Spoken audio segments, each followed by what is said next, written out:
चारू, आपसे शुरुआत कर रही हूं कि हर दफा कोर्ट एक तल्ख टिप्पणी रसीद कर देती है सरकारी जांच एजेंसी के गाल पर, तो इकबाल और साख जिनका हम जिक्र करते हैं वो तो दरकते हुए नजर आ रहे हैं। गरिमा जी नमस्ते।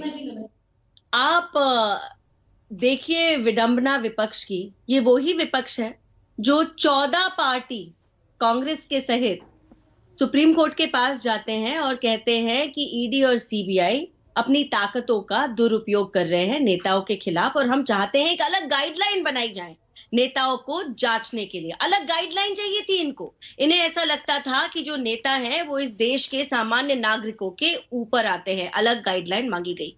सुप्रीम कोर्ट ने कहा ऐसा तो नहीं हो सकता, everyone is equal before law. इस याचिका को वापस ले लिया गया। ये वही लोग हैं, इनके कार्यकाल के समय में कोर्ट में कहा जाता था कि सीबीआई एक कैद किया हुआ तोता बन गया है। सीबीआई को तोता कहा जाता था इन लोगों के कार्यकाल में। आज वही सीबीआई किसी का तोता नहीं है। वही सीबीआई एक स्वतंत्र तरीके से अपना काम कर रही है। क्यों ये बार बार इनके कोर्ट में फाइल करे गए सारे के सारे जो ये झूठे आरोप लगाते हैं उड़ा दिए जाते हैं? इसलिए उड़ा दिए जाते हैं क्योंकि उनके पीछे कोई तथ्य नहीं है। सेंट्रल एजेंसीज अपना काम करेंगी और अपना काम इंडिपेंडेंस के साथ करेंगी। और मैं आपको कुछ आंकड़े बता दूं जो मजबूरन ईडी को देने पड़े। ईडी ने कहा है कि 96% केसेस में कन्विक्शन हुआ है, और जितने ईडी के केसेस होते हैं उसमें से केवल 3% केस नेताओं के ऊपर होते हैं।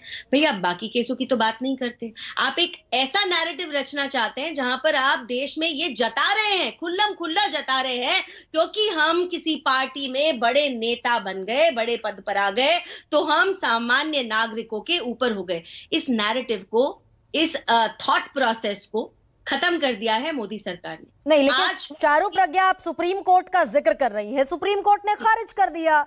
ठीक है, वो चाहते थे कि अलग गाइडलाइन बनाई जाए, लेकिन वही सुप्रीम कोर्ट 7.5 महीने बाद भी मनीष सिसोदिया के मामले में सबूत नहीं मिलने को लेकर एक बड़ी तल्ख टिप्पणी भी तो रसीद करती है। आपको याद होगा 5 अक्टूबर को सुप्रीम कोर्ट ने ही कहा, where is the evidence, where is the proof, where is the money trail, you have to establish a chain। 2 minute में गिर जाएगा केस। लेकिन मुझे एक बात बताइए, क्या उसी सुप्रीम कोर्ट ने बेल दी? बेल क्यों नहीं दी?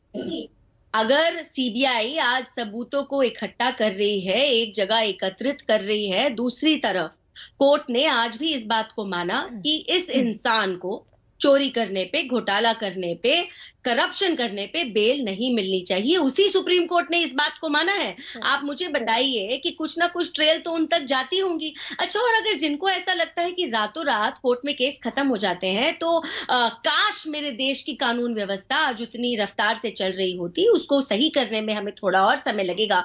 आपको याद होगा जो मोदी जी के ऊपर केसेस चल रहे थे, 10 साल लग गए थे क्लीन चिट मिलने में, और कभी ना मोदी जी ने शिकायत करी, ना भाजपा के किसी कार्यकर्ता ने सड़क पर उतर के दंगे मचाए। इन लोगों की तरह हम कोई जश्न भ्रष्टाचार नहीं मना रहे थे। हमने बोला कानून पर विश्वास है, अपने न्यायालय पे विश्वास है, और उनको, एजेंसीज को, न्यायालय को, सबको अपना काम करने दीजिए अपने समय पर, अपने हिसाब से। चारू प्रज्ञा, ये सेलेक्टिव अप्रोच जो नजर आती है वो मैं इसलिए कह रही हूं कि आप मुझे गिनवाइए, क्योंकि आप कह रही है भ्रष्टाचार के खात्मे की मुहिम है, सुप्रीम कोर्ट बेल नहीं दे रहा है, मैंने अग्री कर लिया, लेकिन ये सारे लोग जो आपके साथ चले आए, इनके खिलाफ मामला कहां तक पहुंचा? देखिए, पहली बात तो जो लोग आज उन लोगों के ऊपर उंगली उठा रहे हैं जिन्होंने अगर भाजपा ज्वाइन कर ली है, तो मुझे बताइए, आरोप पे आरोप लगाते रहते हैं, क्या आप कोर्ट गए? क्या आपने कोर्ट में या किसी एफआईआर के द्वारा ये कहा कि इस जांच को आगे क्यों नहीं बढ़ाया जा रहा, हमें वजह बताइए? तो देखिए, यहाँ खाली आरोप लगाने वालों की कमी नहीं है, लेकिन एक्शन लीजिए और तब बताइए। और मैं एक बात और बता देती हूँ, ऐसा नहीं है कि अगर भाजपा की सरकार है तो भाजपा के नेताओं के ऊपर कड़ी कार्रवाई नहीं होगी। नाम बता दीजिए चारू प्रज्ञा, मैं तो बैठी हूँ सुनने के लिए, आप बताइए। पिछले 3 महीने का रिकॉर्ड बता दीजिए कि पिछले 3 महीने में कौन से बीजेपी के नेताओं पर कार्रवाई हुई? एक समय होता था, एक सरकार होती थी जो भ्रष्टाचार को नॉर्मल समझती थी, उनको सेलिब्रेट करती थी। आज की जो सरकार है जीरो टॉलरेंस पॉलिसी के साथ चलती है। उसके बावजूद अगर कोई भाजपा का नेता इस तरीके के मुद्दों में फंसा पाया जाता है, उनके ऊपर कार्रवाई चलती है, उनके ऊपर छापेमारी होते हैं। मैं आपको नाम के साथ बता रही हूँ, उत्तर प्रदेश में अजय सिंह, ओम प्रकाश जायसवाल, मध्य प्रदेश में ओम प्रकाश ध्रुवे, झारखंड के अंदर और सुशील वासनावी, कितने सारे मैं आपको लिस्ट निकाल के नामों की दे सकती हूं, जिससे ये साबित होता है कि आज की तारीख में सीबीआई या ईडी किसी के इशारों पर नहीं चलती। इंडिपेंडेंट बॉडीज है, उसमें काम करने वाले कई सारे अफसर हैं।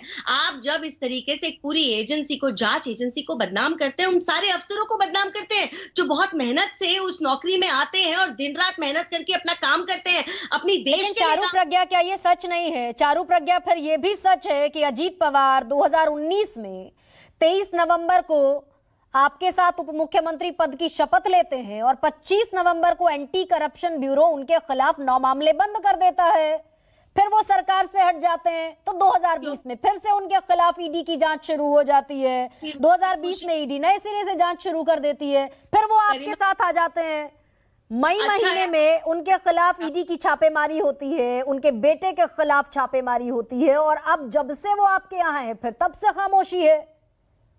अच्छा है आपने ये सवाल पूछा, क्योंकि आप नहीं पूछती तो विपक्षी पूछ लेते, तो उनका काम आप कर रहे हैं, अच्छी बात है। मैं लेकिन मैं पक्ष से सवाल पूछती हूँ, मेरा काम ये है। जितनी चार्जशीट थी उस केस में, कौन सी चार्जशीट में अजीत पवार का नाम लिखा था? आप मुझे ढूंढ के बताइए। नाम कहीं नहीं लिखा था। और दूसरी बात, जब मोदी जी ने टिप्पणी करी थी, उन्होंने एनसीपी के ऊपर कहा था, उन्होंने किसी एक नेता विशेष या व्यक्ति विशेष का नाम नहीं लिया था। ये आप चेक कर लीजिए और चार्जशीट में मुझे कहीं नाम लिखा हो। एनसीपी के 53 में से तो 40 आपके पास आ गए, तो एनसीपी के ऊपर कार्रवाई चल रही होगी। आप क्या ये कहना चाहती हैं कि सेंट्रल अपना काम नहीं कर रही हैं? आप ये कहना चाहते हैं? हाँ, और क्या सुप्रीम कोर्ट नहीं बैठा है क्या सबके ऊपर? तो जब सारे के सारे विपक्षी जाते हैं सुप्रीम कोर्ट और उनकी सारी याचिका उड़ा दी जाती है, उसके पीछे आप रीजन एग्जामिन करिए। सुप्रीम कोर्ट अपने हिसाब से हर निर्णय लेता है।